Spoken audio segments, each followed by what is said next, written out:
প্রশ্নবিদ্ধ বোলিং অ্যাকশনের জন্য সাকিব আল হাসানকে নিষিদ্ধ করেছে England and Wales cricket board ECB. এক বিবৃতিতে এই নিষেধাজ্ঞার কথা নিশ্চিত করেছে তারা। চলতি বছর ইংলিশ কাউন্টি ক্লাব সারের হয়ে একটি ম্যাচ খেলেছিলেন সাকিব। সেই ম্যাচে 2 ইনিংস মিলিয়ে 9 উইকেট শিকার করেছিলেন বাংলাদেশের অলরাউন্ডার। তবে ম্যাচের পর তার বোলিং নিয়ে প্রশ্ন তোলেন মাঠের আম্পায়াররা। তাই ইসিবি তাৎক্ষণিকভাবে সিদ্ধান্ত জানায়, সাকিবকে পরবর্তী ইসিবি স্বীকৃত কোনো টুর্নামেন্টে খেলতে হলে দিতে হবে বোলিং অ্যাকশন পরীক্ষা।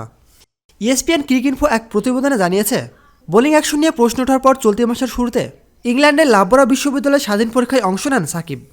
সেখানে তার অ্যাকশন অবৈধ প্রমাণিত হয়েছে। বোলিংয়ের সময় সাকিবের হাত 15 ডিগ্রির চেয়ে বেশি ঘুরছে, যা ইসিবির বোলিং অ্যাকশন সম্পর্কিত বিধির পরিপন্থী।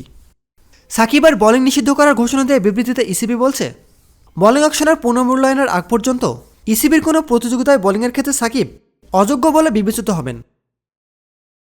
প্রতিনিয়ত খেলাধুলার আপডেট জানতে খেলাযোগ টিভির সাথেই থাকুন। এতক্ষণ আমাদের সাথে থাকার জন্য আপনাকে জানাচ্ছি বিশেষ ধন্যবাদ।